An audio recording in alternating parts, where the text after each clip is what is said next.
रात का समय था। बिरजू और हीरा किसी काम से नदियापुर गांव जा रहे थे। हीरा, अरे चलते चलते मेरे पैर जवाब दे चुके हैं, गर्मी भी लग रही है। चलो एक पेड़ के नीचे बैठकर आराम कर लेते हैं। अरे यहाँ रुकना सही नहीं है, ये जंगल है। अरे नदियापुर गांव जंगल के बीच ही बसा है। चल थोड़ा सुस्ता लेते हैं, वैसे भी शाम तो हो ही गई है। बिरजू की बात सुनकर हीरा ना चाहते हुए भी एक पेड़ के नीचे बैठ गया।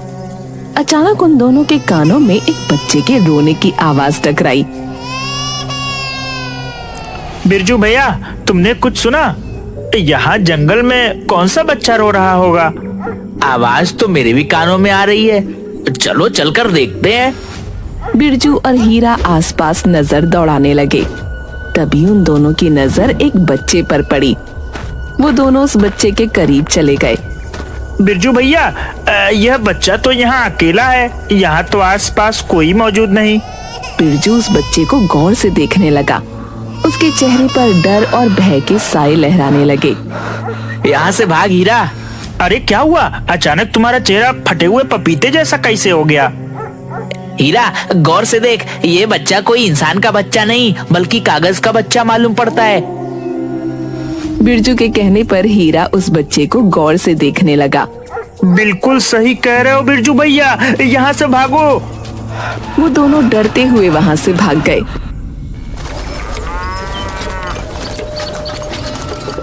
मगर उसी नदियापुर गांव में झुमरी नाम की एक सुंदर स्त्री अपनी 5 वर्षीय बेटी चमकी और पति के साथ रहती थी। झुमरी का पति बहुत गरीब था। एक दिन झुमरी का पति बसंत दोपहर के समय अपने घर पर उदास बैठा था। अजी क्या हुआ जी, आप इतने उदास क्यों बैठे हैं? काफी दिनों से मुखिया जी से अपनी मजदूरी मांग रहा हूँ, लेकिन वह दे ही नहीं रहे। उनसे कहते क्यों नहीं कि हमारे घर में राशन भी खत्म होने को है। अगर आप वहाँ हमें समय पर पैसे दे सकते तो फिर ऐसी जगह काम करने से क्या फायदा।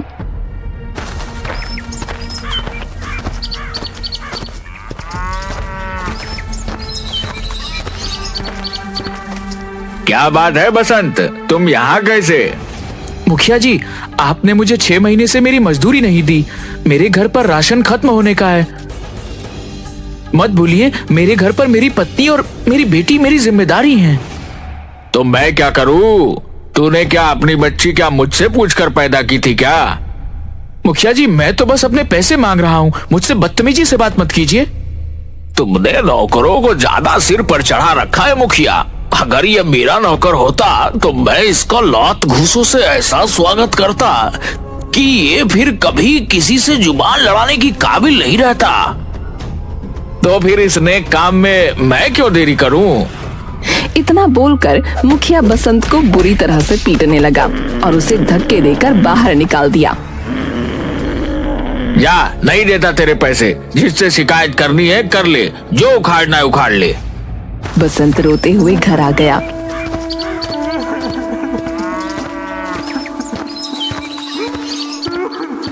और सारी घटना अपनी पत्नी झुमरी को बताने लगा।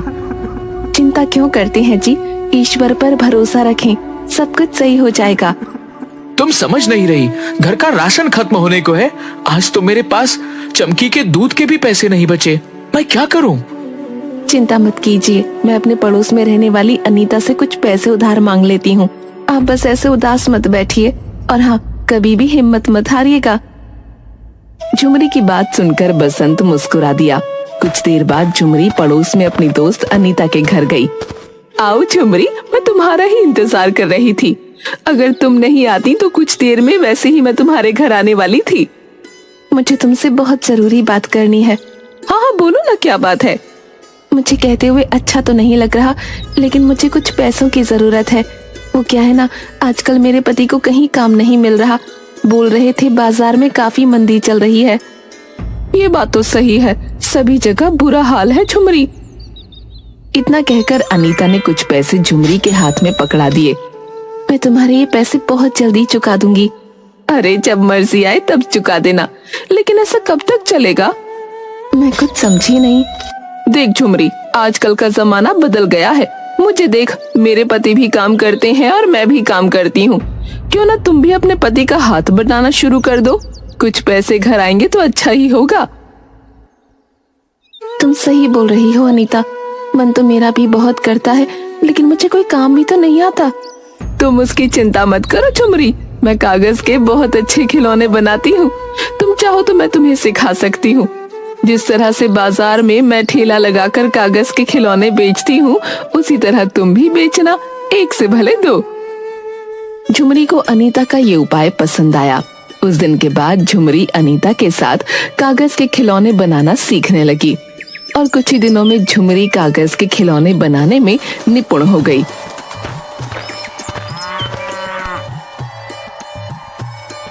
अरे वाह झुमरी, तुम तो मुझसे भी अच्छे कागज के खिलौने बनाने लगी।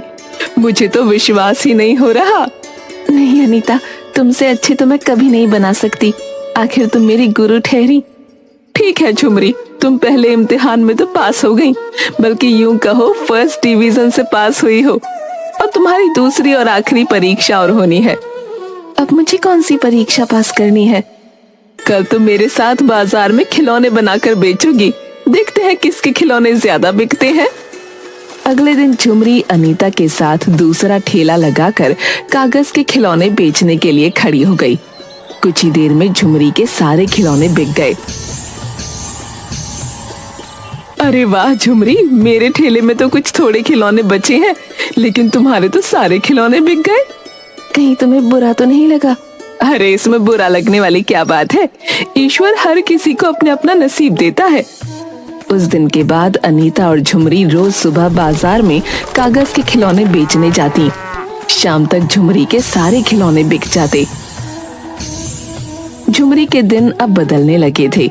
एक दिन बसंत झुमरी से बोला, मैंने जरूर पिछले जन्म में कुछ अच्छे पुण्य किए होंगे झुमरी, जो मुझे इस जन्म में तुम्हारी जैसी पत्नी मिली।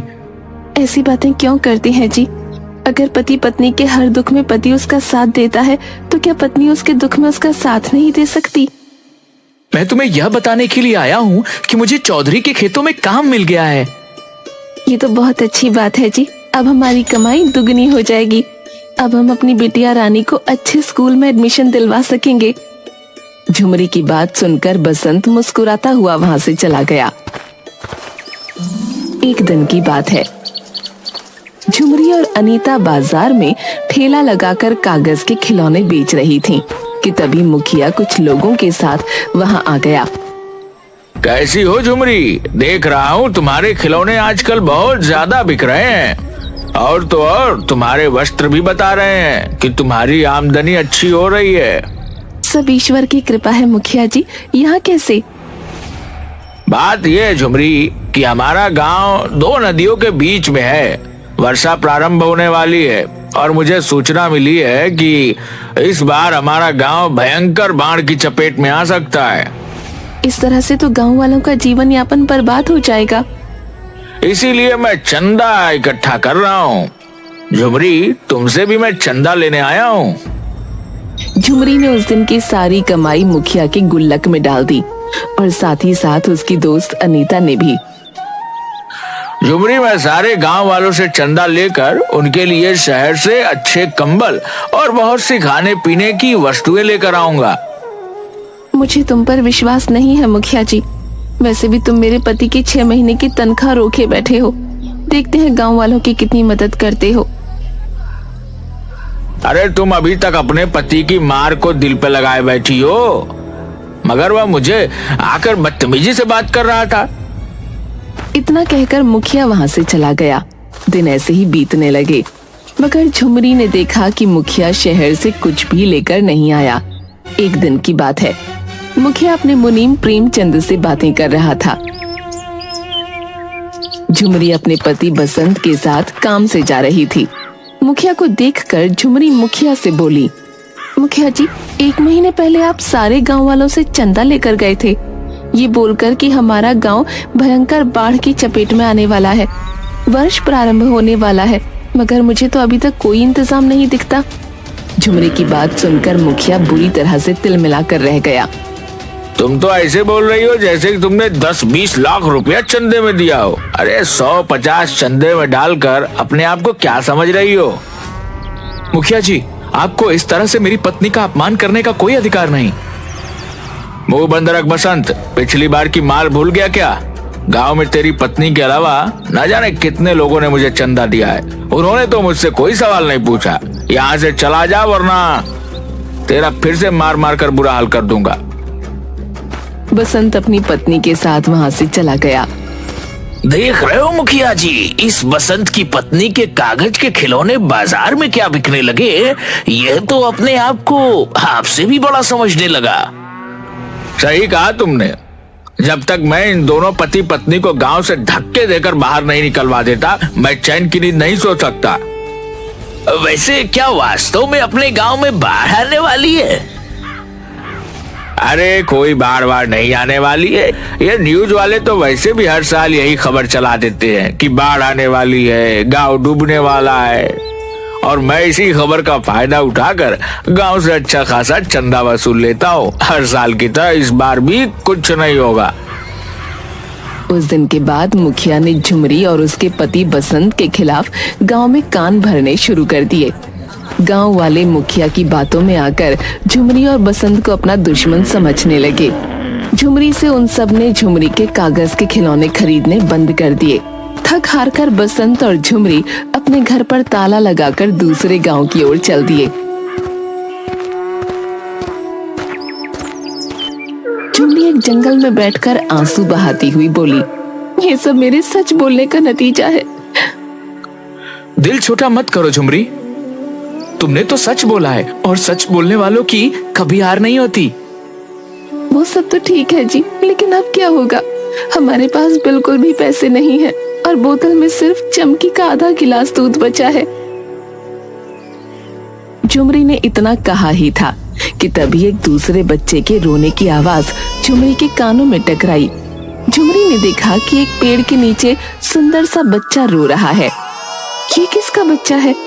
पता नहीं झुमरी यह किसका बच्चा है, लेकिन मुझे तो यह बहुत भूखा लगता है। मेरे पास भी आधा बोतल दूध है, अगर मैं इसे पिला दूंगी तो हमारी चमकी भूखी रह जाएगी। चिंता मत करो झुमरी, यह बच्चा कई दिनों का भूखा मालूम पड़ता है, पहले इसे दूध पिला दो। झुमरी उस बच्चे को दूध पिलाने लगी। उस बच्चे ने दूध पिया ही था कि तभी अचानक रंग बिरंगी किरणों के साथ उस बच्चे का आकार बड़ा हो गया और वो एक सुंदर नवयुवक में परिवर्तित हो गया।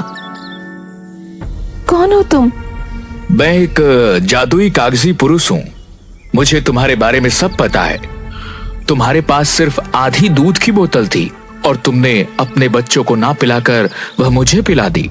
मैं तुम्हें वरदान देता हूँ कि तुम अब से जो भी कागज के खिलौने बनाओगी उनमें जादुई शक्तियां आ जाएंगी। और मैं तुम्हें एक राज की बात बताने वाला हूँ। तुम्हारा गांव भयंकर बाढ़ की चपेट में आने वाला है। कल तुम्हारे गांव में तबाही ही तबाही मच जाएगी। इतना कहकर सुंदर पुरुष वहाँ से गायब हो गया। हम नहीं जा सकते, हमारा गांव मुसीबत में है। तुम सही कहती हो झुमरी, हमें गांव वालों की मदद करनी चाहिए। और वैसे भी उस मुखिया ने हमारे खिलाफ गांव वालों के कान भरे हैं, वरना गांव वाले बुरे नहीं हैं। झुमरी और बसंत दोबारा अपने गांव वापस आ गए। झुमरी ने कल की तैयारी करनी शुरू कर दी। उसने एक बहुत सुंदर कागज की नाव बनाई। उसने उस नाव में अलग अलग तरह के बहुत सुंदर सुंदर घर बनाए। देखते ही देखते उसकी कागज की सुंदर बड़ी नाव बहुत बड़ी हो गई और एक विशाल नाव में परिवर्तित हो गई। झुमरी अपने परिवार को लेकर उस नाव में चली गई। अरे झुमरी, यह तो लग ही नहीं रही कि ये कागज की है। इसकी दीवारें तो पत्थर से भी मजबूत मालूम पड़ रही हैं। उसने सही कहा था, इसके अंदर अद्भुत जादुई शक्तियां आ गई हैं। अगले दिन भयंकर बारिश शुरू हो गई। देखते ही देखते पूरे गांव को बारिश की बाढ़ ने अपनी चपेट में ले लिया। गांव वालों में हाहाकार मच गया और झुमरी नाव बाढ़ में तैराने लगी। झुमरी ने देखा कि उसकी दोस्त अनीता पानी में डूब रही थी। झुमरी ने तुरंत नाव को वहां जाने का आदेश दिया। अनीता, कागज की नाव के ऊपर आ जाओ। ये कैसा चमत्कार है? वो सब बातें बाद में करेंगे, पहले अपने परिवार को लेकर ऊपर आ जाओ। तुम्हारा परिवार सुरक्षित रहेगा। अनीता अपने परिवार को लेकर नाव पर चढ़ गई। उसने गांव के सभी लोगों को झुमरी की नाव के ऊपर ले लिया, सिवाय मुखिया के घर को छोड़कर। मुखिया दौड़ता हुआ आकर बोला, मुझे भी नाव में ले लो झुमरी, मुझे माफ कर दो, मुझसे बहुत बड़ी गलती हो गई। मेरा दिल तुम्हारी तरह नहीं है मुखिया जी, आओ अपने परिवार को लेकर नाव के ऊपर आ जाओ। मुखिया अपने परिवार को लेकर नाव पर चढ़ गया और झुमरी की ओर देखकर बोला, मुझे माफ कर दो, मैंने तुम्हारे साथ कितना बुरा सुलूक किया और उसके बाद भी तुमने मेरी कितनी मदद की। मुखिया जी, हमें हमेशा दूसरों की मदद करनी चाहिए, पता नहीं कौन कब किसके काम आ जाए। तभी अनीता झुमरी से बोली, झुमरी, बाढ़ बहुत ज्यादा भयंकर है, हमारे गांव के अलावा और भी गांव बाढ़ की चपेट में आ गए होंगे, हमें उन सबकी मदद करनी चाहिए। झुमरी को अनीता की बात पसंद आ गई। झुमरी अपनी जादुई नाव को लेकर दूसरे गांव में गई और वो सबकी मदद करने लगी।